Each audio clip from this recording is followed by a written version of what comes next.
નમસ્કાર વિદ્યાર્થી મિત્રો, જીવનદીપ વિદ્યાલયના ઓનલાઈન ક્લાસમાં તમારું સ્વાગત છે. આજે વિષય હિન્દી ધોરણ 9માં આપણે પાઠ જોઈશું ન્યાયમંત્રી, જેના લેખક છે સુદર્શન, જેમનો જન્મ 1896, निधन 1968. सुदर्शन जी का मूल नाम, वास्तविक नाम बद्रीनाथ शर्मा था. तो मित्रों, श्री सुदर्शन जी के जो न्याय मंत्री पाठ के लेखक हैं, उनका मूल नाम था बद्रीनाथ शर्मा. उनका जन्म 1896 ईस्वी सन पंजाब राज्य के सियालकोट नामक स्थान में हुआ था. बचपन से ही आपने कहानियाँ लिखना प्रारंभ किया. तो मित्रों, उनका जन्म और जन्म किस साल में हुआ और कौन सी जगह पे हुआ, ये भी हम देखेंगे, क्योंकि ये भी कुछ वक्त परीक्षा में प्रश्न पूछाते हैं. बचपन से ही अपनी कहानियाँ लिखना प्रारंभ किया था. पुष्पलता, सुप्रभात, परिवर्तन, पनघट, नगीना आदि आपके सुप्रसिद्ध कहानी संग्रह है. आपका एकमात्र उपन्यास है भागवंती. इस कहानी में सम्राट अशोक सर्वश्रेष्ठ न्याय मंत्री की खोज में था. शिशुपाल से मुलाकात होने पर उसकी योग्यता देखकर उसे न्याय मंत्री बनाया. न्याय न राजा देखता है न रंग.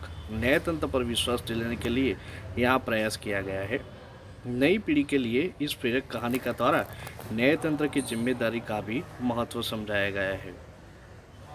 न्यायतंत्र माने कि जिस पर व्यक्ति को न्याय मिले उसे हम न्यायतंत्र कहेंगे. देखते हैं पाठ के अंदर. तो पाठ के अंदर देखते हैं, संध्या का समय था. चारों ओर अंधकार फैल चुका था. ऐसे में किसी ने बाहर से घर का दरवाज़ा खटखटाया. कौन है? ब्राह्मण शिशुपाल ने थोड़ा सा दरवाज़ा खोलते हुए पूछा. एक परदेसी बाहर से आवाज़ आई, क्या मुझे रात काटने के लिए स्थान मिल जाएगा? जैसे ही शिशुपाल ने पूरा दरवाज़ा खोला, उनके सामने एक नवयुवक खड़ा था. उन्होंने मुस्कुराकर कहा, यह मेरा सौभाग्य है. अतिथि के चरणों से यह घर पवित्र हो जाएगा. आइए, पधारिए. अतिथि को लेकर शिशुपाल घर में गए और उनका आदर सत्कार किया. फिर दोनों उस समय की देश की अवस्था पर बातें करने लगे. शिशुपाल ने कहा, आजकल बड़ा अन्याय हो रहा है. परंतु परदेसी इस बात से सहमत न था. वह बोला, दोष निकालना तो सुगम है, परंतु कुछ करके दिखाना कठिन है. शिशुपाल बोले, अवसर मिले तो दिखा दूं कि न्याय किसे कहते हैं. तो मित्रों, यहाँ पे परदेसी कहता है कि इस बात से वो सहमत न था. वो बोला, दोष निकालना तो सुगम है, माने कि किसी भी व्यक्ति का हम दोष निकाल सकते हैं, पर उसके अंदर कौन सा गुण है वो हम देख नहीं सकते. तो शिशुपाल बोलते हैं कि अवसर मिले तो मैं दिखा दूं कि न्याय किसे कहते हैं. तो आप अवसर चाहते हैं? हाँ, अवसर चाहता हूँ. फिर कोई अन्याय नहीं होगा, बिल्कुल नहीं. कोई अपराधी दंड से न बचेगा. नहीं. परदेसी ने मुस्कुराकर कहा, यह बहुत कठिन काम है.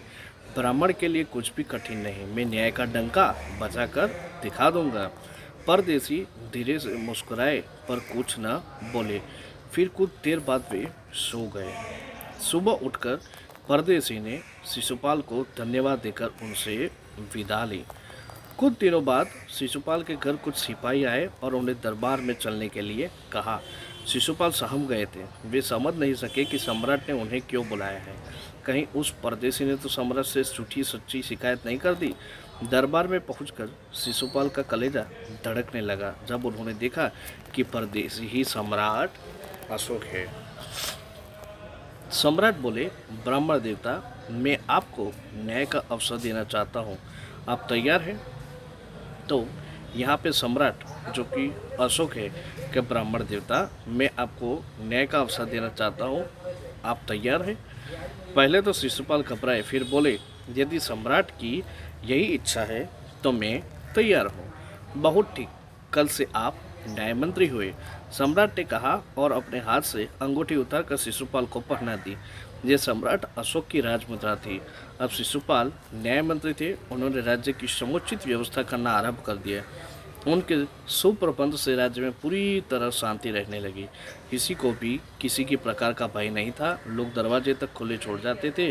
चारों तरफ न्याय मंत्री के सुप्रबंध और न्याय की धूम मच गई थी। लगभग 1 महीने बाद किसी ने रात में एक पहरेदार की हत्या कर दी। सुबह होते होते ही यह बात चारों तरफ फैल गई। लोग बड़े हैरान थे। शिशुपाल की तो नींद ही उड़ गई थी। उन्होंने खाना पीना छोड़कर अपराधी का पता लगाने में रात दिन एक कर दिया। तो मित्रों, यहाँ तक हम आज का पाठ देखेंगे और इसके बाद हम दूसरा पाठ दूसरे लेक्चर में देखेंगे।